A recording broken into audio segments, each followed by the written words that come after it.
Olá, esse é o Eco Senado e você vai ver nessa edição. Brasil se prepara para ser uma referência mundial em hidrogênio verde, mas ainda há um longo caminho a ser percorrido. Necessidade de legislação e regulação para essa nova fronteira da transição energética, que é o hidrogênio de baixo carbono. Essa rota para o hidrogênio verde passa pelo Senado, onde já se discute o marco legal para o setor. Esse é um tema muito novo no mundo inteiro. Nós vimos aqui a Inglaterra, por exemplo. O plano de hidrogênio da Inglaterra começou no ano de 2020. Hidrogênio ainda é coisa de ficção? No quadro Ideias Verdes você vai ver o avião hipersônico movido com esse combustível. A startup suíça Destinus está pronta para os testes de seu segundo protótipo, um avião hipersônico movido a hidrogênio líquido. Voando a 5 vezes a velocidade do som, a viagem entre a Europa e a Oceania duraria pouco mais de 4 horas contra as 20 horas atuais. E o invento dinamarquês, que alerta quando o ar do ambiente precisa ser renovado.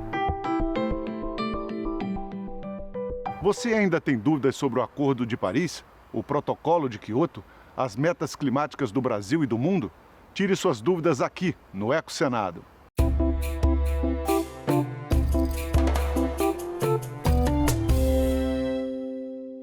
Hidrogênio verde. Será esse o combustível do futuro? São centenas de projetos em mais de 30 países que querem transformar o mais básico elemento químico em fonte sustentável e economicamente viável de energia. E o Brasil também já entrou nessa corrida.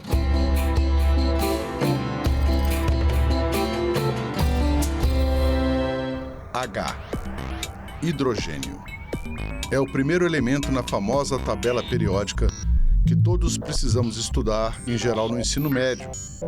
É o elemento químico mais abundante no universo. 93% dos átomos do cosmos são de hidrogênio. Ele é nada mais nada menos que o principal combustível na formação e na vida das estrelas. Na Terra, o hidrogênio brilha ao lado do oxigênio para nos dar a água e do carbono para formar hidrocarbonetos como o gás, o carvão e o petróleo. Como o gás H2, ele não tem cor, cheiro ou sabor e é inflamável. Ao ser queimado, só produz energia, muita energia, e água. Por isso, o hidrogênio está na vitrine dos combustíveis limpos do futuro. A gente classifica essas cores de acordo com a energia que é usada para se produzir esse hidrogênio combustível. Então, por exemplo, tem o hidrogênio chamado hidrogênio cinza. Esse hidrogênio cinza, ele é produzido a partir dos combustíveis fósseis.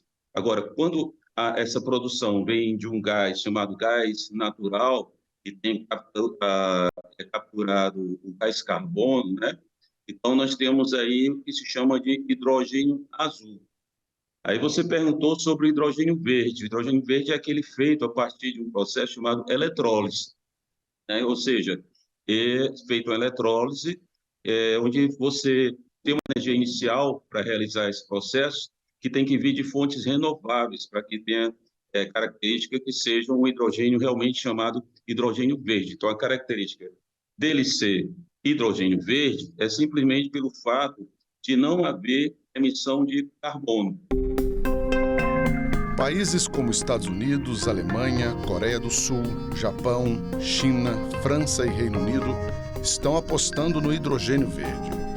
O Brasil participa desta disputa com uma vantagem importante. Quase metade da nossa matriz energética vem de fontes renováveis, enquanto no restante do mundo, a esmagadora maioria da energia é gerada por combustíveis fósseis. Para produzir hidrogênio de baixo carbono, temos energia limpa para dar e vender. O hidrogênio verde, ele é uma fonte de energia que tem um potencial muito grande para mudar a forma de consumo, não só no Brasil, mas no mundo todo. Então, nesse sentido, aí a gente tem que ter o domínio das técnicas de produção, de armazenamento, distribuição desse hidrogênio verde. Isso é muito importante para que a gente tenha aí, se torne aí um vetor de desenvolvimento no nosso país, aí na parte social, parte econômica, parte sustentável, é o que se fala no mundo hoje, né, sobre exatamente essas questões de redução de emissão de carbono na atmosfera. Muitas das grandes montadoras de veículos mantêm o hidrogênio no seu cenário de avanços tecnológicos. A alemã BMW vai produzir neste ano 100 unidades do modelo iX5, com 2 tanques de hidrogênio capazes de rodar 500 quilômetros. Em Paris, os motores dos táxis do modelo Toyota Mirai usam hidrogênio produzido localmente. A meta é ter metade da frota de 18 mil táxis rodando a hidrogênio já no ano que vem. E o Brasil? Segundo um estudo recente, o uso de hidrogênio verde poderia evitar a emissão de 75 milhões de toneladas de CO2 no nosso país. Não é pouca coisa, se considerarmos que hoje o setor de transportes emite cerca de 200 milhões de toneladas de CO2.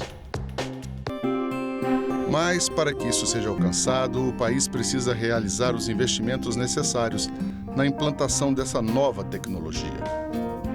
A empresa de pesquisas energética do governo federal estima que mais de 20 bilhões de dólares já estejam sendo usados em projetos para desenvolver o hidrogênio verde. Nós estamos agora debruçados sobre o plano trienal de ação, que vai detalhar e apresentar à sociedade, então, o que concretamente vai ser feito ao longo dos próximos 3 anos, de forma que a gente possa, de fato, atrair os investimentos, viabilizar os investimentos e, com isso, colocar o Brasil nessa vanguarda da transição energética para uma economia de baixo carbono. Aqui já foram feitos vários acordos de cooperação aqui nos estados do Nordeste e vários outros locais no Brasil. Aqui no Ceará, mais de 26 acordos de cooperação com as empresas internacionais. Agora, o que se tem é o seguinte: tudo isso é uma tecnologia nova a nível mundial. Então, nós temos uma vantagem muito grande aqui no Brasil, porque enquanto antes na tecnologia se inventava alguma coisa lá no Japão, nos Estados Unidos, na China, e a gente tinha que correr atrás. Agora nós estamos exatamente igual no mundo todo a nível de produção, desenvolvimento, de estudo, de pesquisa, e isso iguala a gente nesse potencial, além da questão de posicionamento do Brasil. A EDP, uma das maiores empresas privadas do setor elétrico, anunciou em dezembro passado a geração no país da primeira molécula de hidrogênio verde em sua planta na cidade de São Gonçalo do Amarante, no Ceará. O projeto envolve 42 milhões de reais em pesquisa e desenvolvimento. A capacidade de produção será de 250 metros cúbicos por hora do gás.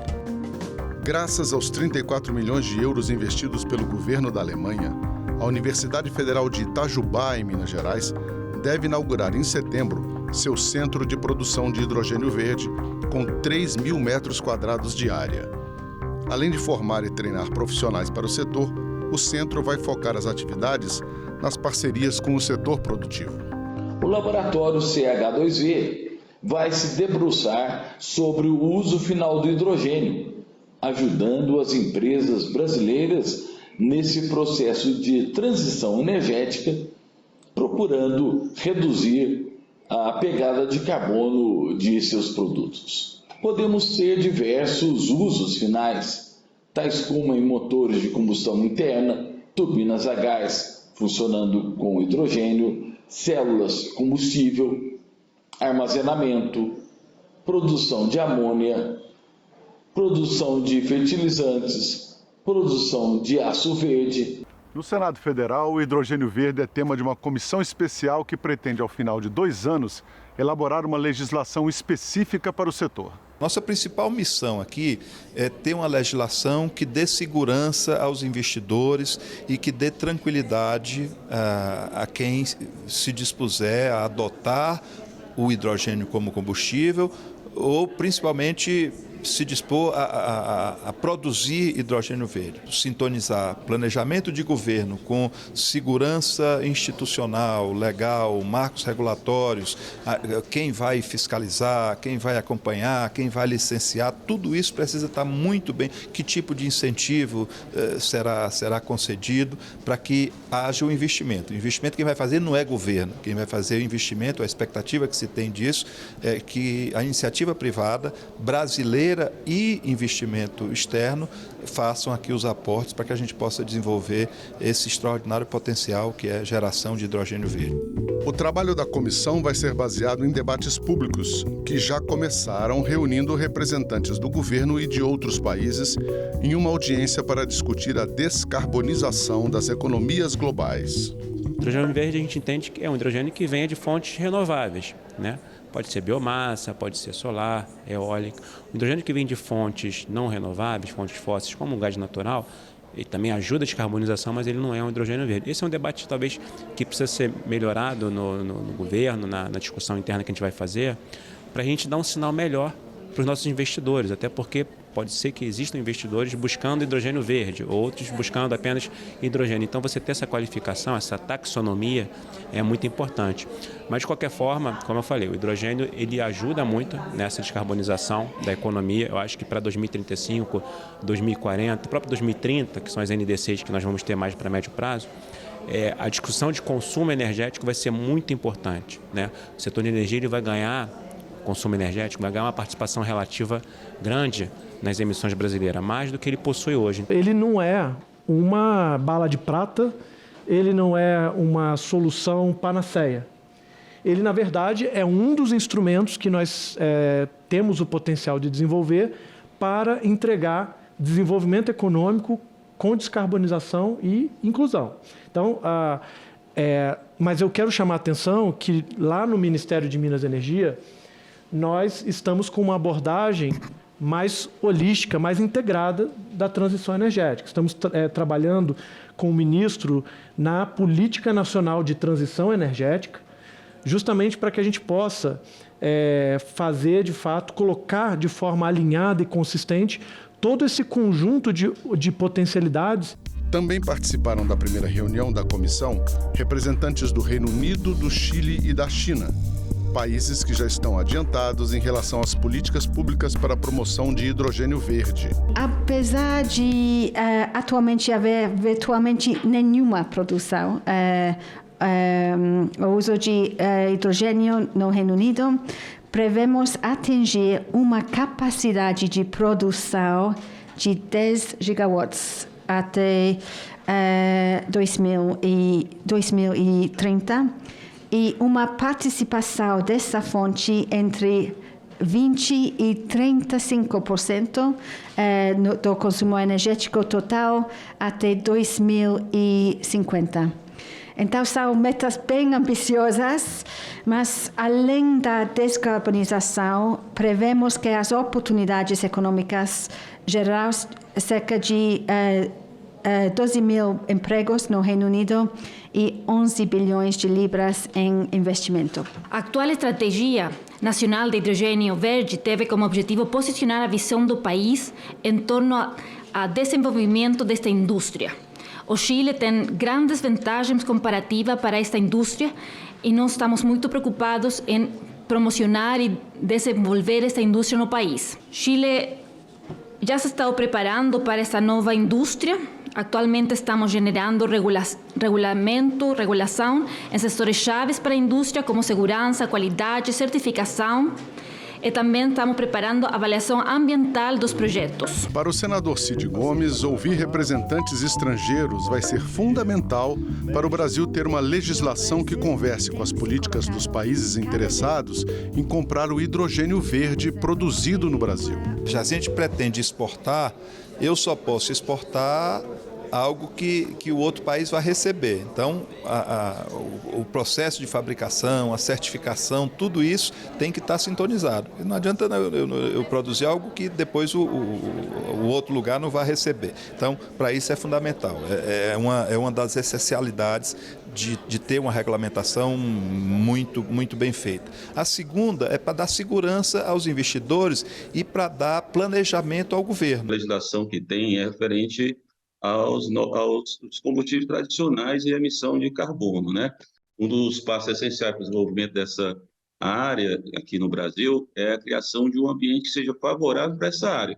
Então, a gente tem que buscar tanto da agência reguladora para assumir essa área, quanto aí o ambiente que seja um ambiente legal, favorável a se trabalhar com essa nova demanda de energia. A seguir no Ecosenado, o avião hipersônico que pode reduzir para menos da metade o tempo das viagens intercontinentais.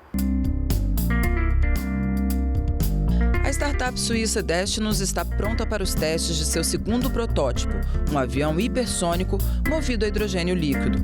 Voando a 5 vezes a velocidade do som, a viagem entre a Europa e a Oceania duraria pouco mais de 4 horas contra as 20 horas atuais. A empresa garante que, com a tecnologia aeroespacial empregada, os voos hipersônicos de passageiros ou de carga serão mais sustentáveis e rápidos, sem perda de eficiência ou aumento das emissões. Vem da Dinamarca o Caneiri, um dispositivo eletrônico que, montado na parede, monitora a qualidade do ar do ambiente. Quando seus sensores detectam níveis elevados de CO2 ou outros riscos à saúde, ele gira e fica de cabeça para baixo, como se estivesse morto, avisando que é preciso ventilar o ambiente. A inspiração para o produto vem de prática comum entre os mineiros no começo do século passado. Eles levavam canários para dentro das minas de carvão para detectar a presença de gases tóxicos.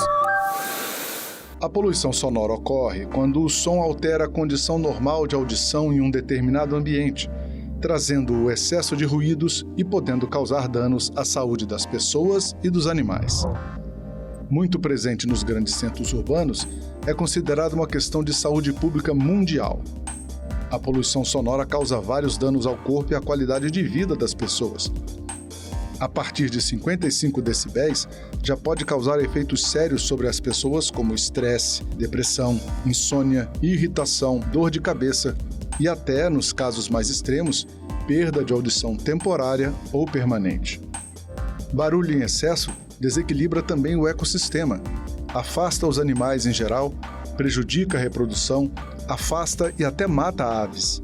Com menos aves, aumenta a presença dos insetos. E você vai ver daqui a pouco, Adriano Santiago, da Secretaria Nacional de Mudanças Climáticas, tira suas dúvidas sobre o Protocolo de Quioto, o Acordo de Paris e os relatórios do IPCC. 8 de junho é o Dia Mundial dos Oceanos, o maior ecossistema da Terra. Eles alimentam 80% da vida no planeta, geram 50% do oxigênio que respiramos e absorvem 25% de todas as emissões de dióxido de carbono. Eles regulam o clima e fornecem comida, empregos e energia. No Rio de Janeiro, a ONG Halt Brasil promove mais uma edição do projeto Aquele Abraço, uma ação simbólica de abraço coletivo aos oceanos, como forma de unir as pessoas em torno da proteção ambiental dos mares. Haverá limpeza subaquática, feira de produtos locais, oficinas e exposição fotográfica, entre outras atividades. No ano passado, o abraço aconteceu em Copacabana e reuniu mais de 4.000 pessoas. Para mais informações, acesse o site aqueleabraço.org.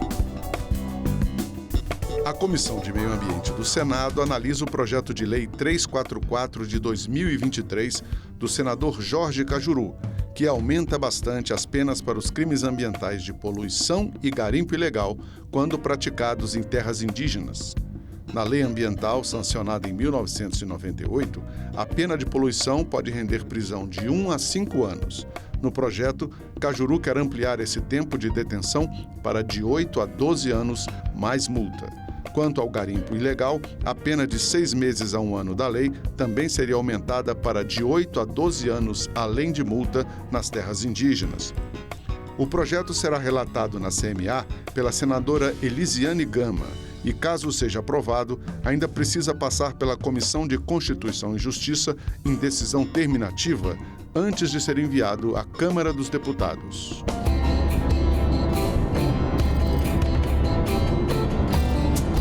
Acordo de Paris, Protocolo de Quioto, relatórios do IPCC. Tire suas dúvidas sobre o estado do clima e os compromissos dos países, inclusive o Brasil, com Adriano Santiago, assessor da Secretaria Nacional de Mudanças Climáticas. Qual o atual estado das mudanças climáticas no planeta? O relatório trouxe mensagens de alerta muito importantes.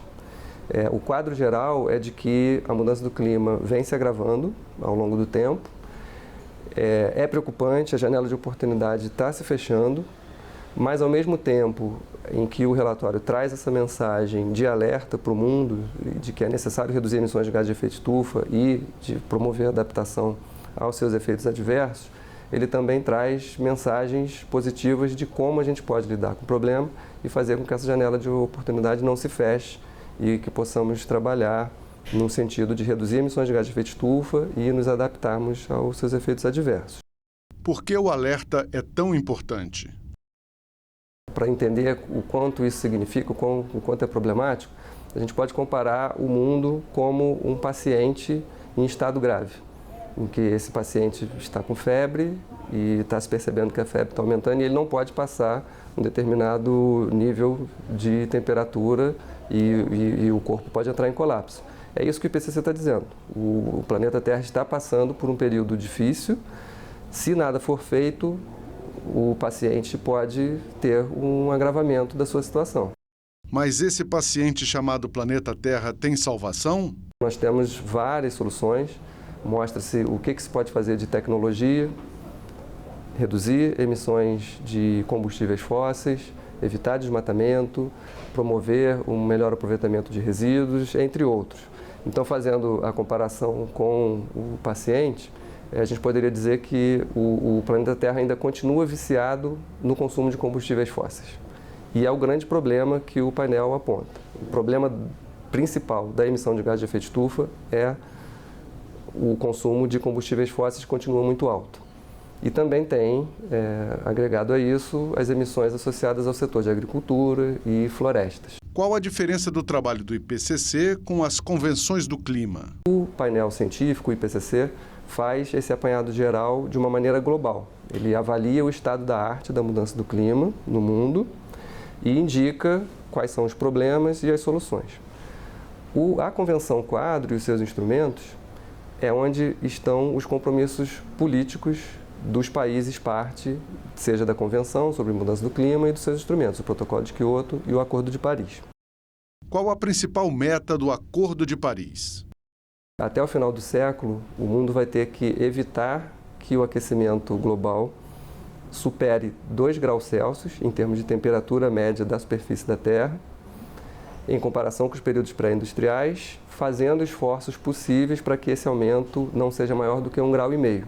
Então, um alerta importante já é, temos uma meta de 1,5 graus e o mundo já está em 1,1 graus Celsius em relação aos períodos pré-industriais. Ou seja, resta uma janela de 0,4 graus Celsius se comparar com a meta de 1,5 e 0,9 graus Celsius se comparar com a meta dos 2 graus Celsius.